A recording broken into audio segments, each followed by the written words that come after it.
देश ने दुर्भाग्यपूर्ण एडवांसमेंट किया है फ्रॉड, चीटिंग, धोखाधड़ी में, उसमें कांग्रेस का भी बहुत बड़ा हाथ है। कांग्रेस बिल्कुल चुप्पी साधी रही जब हमने उनको बताया कि कैसे गुजरात में हमारे विधायक हमारे कैंडिडेट को हाउस अरेस्ट करके उसको वोटिंग पोल तक जाने की भी अनुमति नहीं दी। कांग्रेस चुप रही जब हमने उनको बताया कि कैसे अनिल मस्सी के द्वारा वोट टैंपरिंग की गई। कांग्रेस तब भी कुछ नहीं बोली। हमने जब दिल्ली में भाजपा के फर्जी वोटर एडिशन और डिलीशन का खुलासा किया, 4 महीने तक हमने लगातार प्रेस वार्ता करके बताया कि कैसे भाजपा का कार्यकर्ता विशाल भारद्वाज शहादरा कॉन्स्टिट्यूएंसी अलोन में 11,018 याचिका डालता है नाम काटने की। हमने 4 महीने तक प्रेस वार्ता करके बताया कि कैसे दिल्ली की 14 कॉन्स्टिट्यूएंसीज में भाजपा ने वोट काटने की एप्लीकेशन डाली। हमने चुनाव आयोग को 3,000 पन्ने की याचिका डाली जिसमें सारे सबूत, सारे प्रमाण लगाए, हलफनामा लगाया, जिस पर आज तक चुनाव आयोग भी खामोश है और कांग्रेस तब भी भाजपा का साथ देना बेहतर समझी चुप रही। पर आज हर देशभक्त को साथ आना होगा, क्योंकि इसी चुप्पी की वजह से भाजपा की इतनी हिम्मत हो रही है कि वो अब एक लेजिटिमेट तरीका निकाल लिए हैं एसआईआर के जरिए बिहार में लोगों के नाम काटने के, नकली वोटर जोड़ने के, असली वोटर काटने के। हमने देखा कि कैसे एक एसआईआर प्रक्रिया लागू हुई जिसमें 1.5 महीने के अंदर ही एक बूथ लेवल ऑफिसर 38 में से जहां 28 डिस्ट्रिक्ट्स पानी में रहती हैं, फ्लड में रहती हैं, मॉनसून के महीने में वहां पहुंच जाता है और लोगों के फॉर्म्स कलेक्ट कर पाता है। एक ऐसे प्रदेश में जहां लिटरेसी रेट लोएस्ट है, जहां पर इमिग्रेशन माइग्रेंट सबसे ज्यादा है, 1 करोड़ बिहार के लोग तो बिहार से बाहर रहते हैं, जहां पर लोएस्ट पर कैपिटा इनकम है, जहां 40% लोग देहात में रहते हैं, ऐसे में एक बीएलओ जाके उनकी नागरिकता जांच लेता है। जो अधिकार सिर्फ केंद्र सरकार का है, सिर्फ केंद्र सरकार ही किसी को नागरिकता दे सकती है या ले सकती है, पर एक बूथ लेवल ऑफिसर ऐसा बिहार में कर पा रहा है। क्या ये क्वेश्चन आपको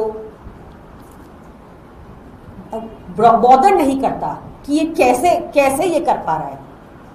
ये बहुत चिंता की बात है कि इलेक्शन कमीशन जो 8 अगस्त को एक प्रेस ब्रीफिंग करके बताता है कि 65 लाख लोगों के जो नाम काटे हैं उनमें से 22 लाख लोगों की मृत्यु हो चुकी है, उनमें से 32 लाख लोगों का पता नहीं, उनमें से 7 लाख लोगों के डूबियस डबल अकाउंट्स या डबल वोटर आईडी थे। यही बात वो 10 अगस्त को सुप्रीम कोर्ट में कहने से मना कर देता है। सुप्रीम कोर्ट में वो नहीं बता पाता कि बताने से इनकार कर देता है कि ये 65 लाख लोग जिनके नाम काटे वो कौन थे, उनका नाम किस वजह से काटा गया, ये भी बताने से इनकार कर देता है। This is a huge question mark on the integrity of the election commission.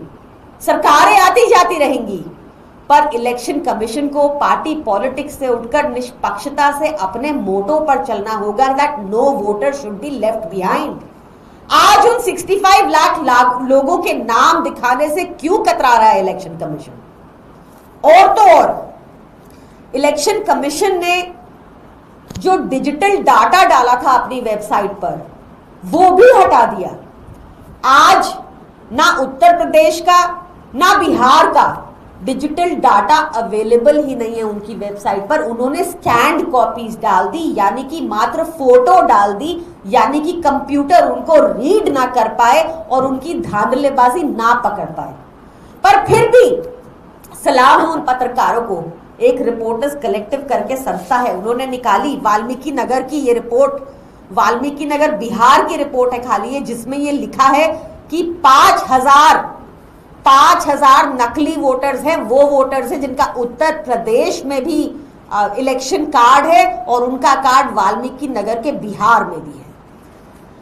Unfortunate है ये कि इलेक्शन कमीशन ने इस टाइम पर उन 65 लाख लोगों के नाम दिखाने से मना कर दिया।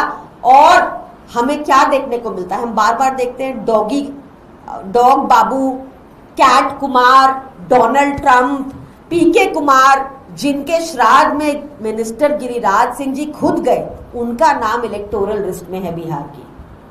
ये किस तरह की एसआईआर चल रही है, ये किस तरह की धांधलेबाजी चल रही है।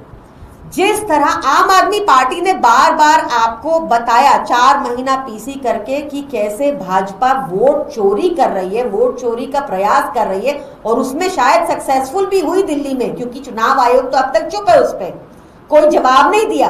तो उसका मतलब यही निकाला जा सकता है कि हमारी शिकायत सही थी और चुनाव आयोग के पास उसका जवाब नहीं है।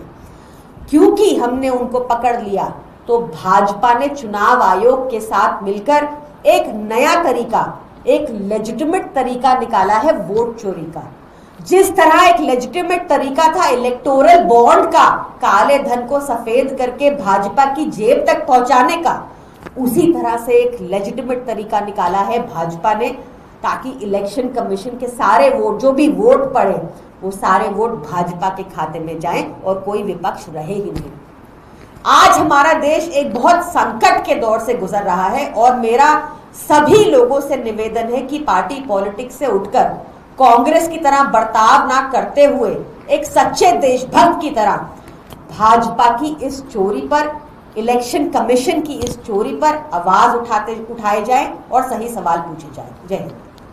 आप कांग्रेस के सवाल खड़े करिए, लेकिन कल जो अपोजिशन का प्रोटेस्ट हुआ, कांग्रेस उसको लीड कर रही थी, राहुल गांधी लीड कर रहे थे, आपके तमाम नेता उनके साथ थे, आपने कहा कि कांग्रेस की तरफ बर्ताव न करें। मैं यही बता रही हूं कि एक सच्चे देशभक्त को आज साथ आना होगा और इलेक्शन कमीशन से और भाजपा की इस चोरी पर सवाल पूछने होंगे। मैं अब भी ये स्टैंड करती हूं कि कांग्रेस सिलेक्टिव आउटरीच की, जब हमने बताया कि किस तरह भाजपा वोट चोरी कर रही है, तो उनके कई नेता बोल रहे थे कि कोई फर्क नहीं पड़ता लोगों को कि उनका नाम वोटर लिस्ट में है या नहीं है। तब उनको लोकतंत्र खतरे में नहीं दिख रहा था, आज दिख रहा है। my party is supporting standing against this vote चोरी डेफिनेटली, बट उनका कांग्रेस का दोगलापन दिखाना भी उतना ही जरूरी है। ये आप क्या कह रहे हैं कि दिल्ली चुनाव में वोट चोरी हुआ, इलेक्टोरल फ्रॉड्स हुए, ये आप कह रहे हैं? बिल्कुल हुए, हमने इसका प्रमाण दिया। 11,018 एप्लीकेशन तो शाहदरा में विशाल भारद्वाज ने ही डाली नाम काटने की जेन्युइन वोटर्स की। उन जेन्युइन वोटर्स को जिनको इलेक्शन कमीशन मृत घोषित कर चुका था, उनके साथ प्रेस वार्ता की हमने, ये सब प्रमाण दिए हमने दिखाया कि कैसे अरविंद केजरीवाल जी की कॉन्स्टिट्यूएंसी से ही 42,000 लोगों के नाम काट दिए गए। ये 42,000 लोगों ने वोट दिए थे लोकसभा में। जिस तरह अभी 65 लाख लोग जिनके नाम काटे गए, उन्होंने वोट दिया बकायदा लोकसभा में। 4 जून के इलेक्शन को रद्द क्यों नहीं करती, फिर जो प्रमाण आए थे उनको रद्द क्यों नहीं करती इलेक्शन कमीशन, अगर ये 65 लाख लोग फर्जी थे? इसके साथ ये सवाल इसलिए पूछा मैंने कि अगर आपको लगता है कि वोटर फ्रॉड हुआ दिल्ली में, तो आप लोगों ने स्टिपुलेटेड टाइम के अंदर उस इलेक्शन के खिलाफ सुप्रीम कोर्ट में, दिल्ली हाई कोर्ट में या इलेक्शन कमीशन ऑफ इंडिया में कोई भी एप्लीकेशन अभी तक अपील क्यों नहीं डाली है? ये हमने बिल्कुल डाली है। आप उठा के अगर पुरानी 4 महीना पुरानी प्रेस कॉन्फ्रेंसेस या विजिट्स टू इलेक्शन कमीशन देखेंगे, एक बकायदा डेलीगेशन गया था अरविंद केजरीवाल जी के साथ। 3000 पन्ने की हमने कंप्लेंट डाली प्रमाण सहित, हलफनामे सहित, और आज तक उस पर जवाब नहीं आया। अगर इलेक्शन कमीशन उस पर जवाब नहीं दे पा रहा तो इसका क्या मतलब निकाला जाए? रिजल्ट के बाद नहीं गए ना आप लोग? देखिए, that is a different matter, वो अलग। There are 2 kind of laws इसमें। हमने इलेक्शन कमीशन को बिल्कुल स्टिपुलेटेड टाइम के अंदर सारे कानूनों का पालन करते हुए हमने कंप्लेंट डाली थी। इलेक्शन कमीशन ने आज तक उसका जवाब नहीं दिया। विपक्षी पार्टियों से पूछने की बजाय मुझे लगता है बहुत जरूरी है इलेक्शन कमीशन से ये सवाल करने। आपने कहा दिल्ली चुनाव को निरस्त करना चाहिए, चुनाव आयोग को आपने बिल्कुल करना चाहिए। जो भी अगर ये मुझे लगता है कि बिहार में अगर 4 जून 2024 को जो रिजल्ट आए, जिसमें 65 लाख लोगों ने वोट डाला था, अगर ये 65 लाख लोग फर्जी हैं अब, तो वो रिजल्ट को बिल्कुल रद्द करना चाहिए। दिल्ली में भी जो हमने कंप्लेंट डाली थी, और अब जैसा सामने आ रहा है कि इलेक्शन कमीशन ने भी कोई जवाब नहीं दिया उस पे, और हमने बकायदा प्रमाण सहित ये सारी कंप्लेंट्स डाली थी, तो उन चुनावों को भी रद्द करना चाहिए। आप एफआईआर के मुद्दे पर विपक्ष के साथ खड़े होते हैं, विपक्ष के साथ बात करते हैं, प्रोटेस्ट में जाते हैं, लेकिन सवाल ये है कि विपक्ष खासकर कांग्रेस एक बार भी दिल्ली चुनाव की जिक्र जो है वो नहीं करती है। वो महाराष्ट्र चुनाव का जिक्र करते हैं, वो कर्नाटक चुनाव का जिक्र करते हैं, लेकिन दिल्ली में रिगिंग हुई है या इस तरीके से किसी तरीके से वोट चोरी हुई, जिस तरीके का आरोप लगा रहे हैं, वो उसका जिक्र तक नहीं करते। आपने बहुत ही अच्छा ऑब्जर्वेशन ये किया है, and I agree with you. ये भी दिखाता है ना कि कांग्रेस का दोगलापन, उनको अभी भी सिर्फ अपने स्टेट्स में वोट चोरी दिख रही है 10 महीने बाद, 1 साल बाद। जो चोरी हाल ही में हुई, जिसके हमने प्रमाण सामने रखे ना, उस टाइम कांग्रेस उस पर कुछ बोली, और आज भी दिल्ली पर कुछ बोलने को तैयार नहीं है। देखिए, ये मुद्दा आज देशभक्ति वर्सेस देशद्रोहियों का मुद्दा हो गया है। आज हर किसी देशभक्त को साथ खड़ा होना चाहिए और इलेक्शन कमीशन से सवाल पूछने चाहिए, क्योंकि ये चुनाव में एक लेजिटिमेट तरीका निकाला है वोट चोरी का, तो it is something beyond party politics and above party politics.